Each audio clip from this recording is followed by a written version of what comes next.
Greetings, greetings, friends, greetings, presence and potential. Martha Creek, experience your higher self and live in wholeness. Chapter 3. Keep a clear distinction between facts and feelings. The facts? What are the facts? What are the feelings about the facts? The facts are, for example, there was a snake. The feelings about there was a snake, maybe panic, terror, worry, upset, and I've got to get out of here, desire to flee. Our feelings and our emotions are all effects of the thoughts, I'm not safe, I'm in danger here. Think about the effects of similar feelings in your own life. To practice and apply this clear distinction between facts and feelings idea, especially in particularly intense situations, takes practice. How do we learn to tell the difference between facts and feelings? Imagine hearing a comment again and again, like, I'm broke, I'm broke, I'm broke. This is feeling based. The truth could be, I have a minus $13 bank balance, or I have $3 in the bank. This is factual. How do you make this distinction between facts and feelings in your own life and speak in terms of facts instead of feelings? Maybe you ask someone to dinner and they say no. They say no to you. Your mind will interpret this and make up that their no means something. Like, I'm not valuable, I'm not important, I'm not a priority for them, they don't care about me, I'm not safe with them, how dare them. Our minds go off and interpret all matters of things like this, giving layers of meaning to what actually factually happened. We won't even see that our mind is causing this through the interpretations. The meaning making is causing the feelings. The thought itself is causing the feeling. Keeping the event clearer, creating a distinction between what actually happened, creates less pain. What actually factually happened is I invited them to dinner and they said no. Period. If we don't put a period in there, then the mind will travel down a treacherous, winding road. So, period, period, period. There's less pain in stating the events factually. There's less feeling in the facts. There is less emotional upset, stress, suffering, worry, panic, and terror in staying with the facts. I invited her to dinner and she said no. What do our minds say happened in that transaction, however? Our minds can go off into a fantasy adventure, more like a horror adventure. I can't trust her. I'm not important. She doesn't respect me. And our mind will go on ad infinitum, wrapping stories around what didn't happen, actually. Learning to clearly distinguish between facts and feelings has been very helpful for me personally. Growing up, my mother would yell. She's yelling. This is factual. But I took it very personally. And I would think she's yelling at me. And then a depth of feeling would rise up A depth of feeling, even overwhelm of feeling, would rise up the second I felt she's yelling at me instead of she's yelling, period. Without the period in there, my mind goes right off into she's yelling at me, and that means she doesn't care about me. Means I'm not safe around her. She's out of control.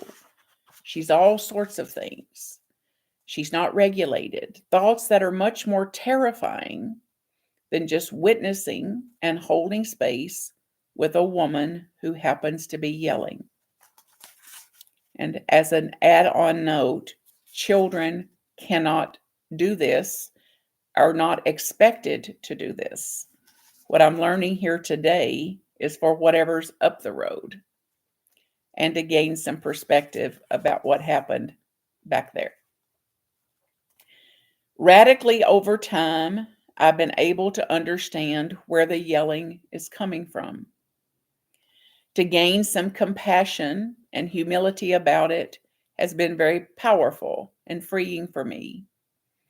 Even to reflect on the shape that I'm in when I find myself yelling leans toward compassion for someone else yelling. Understand, discerning the difference between facts and feelings does not condone yelling. It doesn't make yelling good or bad or right or wrong. It just means we can be in the presence of someone yelling and be in the midst of the experience of someone yelling and actually, factually, not take it personally. They're just doing it. They're not doing it to me. To understand that yelling belongs to them and to know where I begin and end and where they begin and end holds power. This does not belong to me. And to the degree we can observe this and not absorb it, observe, not absorb, we're going to be in a higher mind, a higher state of mind, so to speak, certainly less regressed. Let's apply this to something less threatening. What if someone doesn't call you back? Your feeling may be, I'm so upset they didn't call me back. What are the facts of the matter?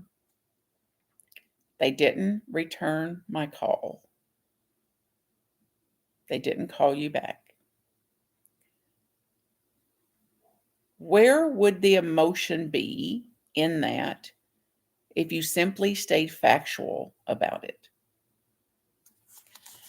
The mind loves to make things up, to hypothesize and theorize and speculate. They didn't call me back. That's the facts of the matter, which would be a passing thought, flowing in and out of the mind, rising up and passing, if we weren't emotionally bound or emotionally reactive in the thought. This passing thought would lead to coherent thoughts, potential thoughts, more like, oh, I could call them again. Or perhaps they haven't gotten around to calling me back. Perhaps they have not even heard my message. We would not make up a reason about why they're not calling us back. We would simply observe they haven't called back and stop right there or take sane, sensible action to remedy it. The mind, instead of stopping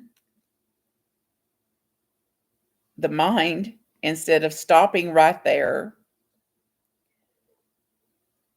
before we start making stuff up, they didn't call me back. That means I'm not important. That means they don't care. That means they don't love me. That means they're not going to be my friend. That means they're going to ignore me in the future. It means that they think they're better than me. She's a witch. And so on. If we don't catch our stampeding herd of thoughts, we'll make up an entire dramatic story about what we think happened. We will then believe what we've made up and will act accordingly. And then we begin to live in relationship with what we just made up instead of what actually happened. In reality, all that happened is she didn't call back. Factual. Then our imagination operates. She didn't call me back. And down the pit hole of, I'm not important. She doesn't care. I can't trust her. She's not a good friend. I did something wrong. Blah, blah, blah, blah, blah. And then we believe what we've just made up. We've referenced and imagined all of the past history, the past story. All the evidence will now pour in to support our position, to keep our already drawn conclusions in place, instead of coming from a place of knowing. Oh, these are effects. These are feelings. This is made up.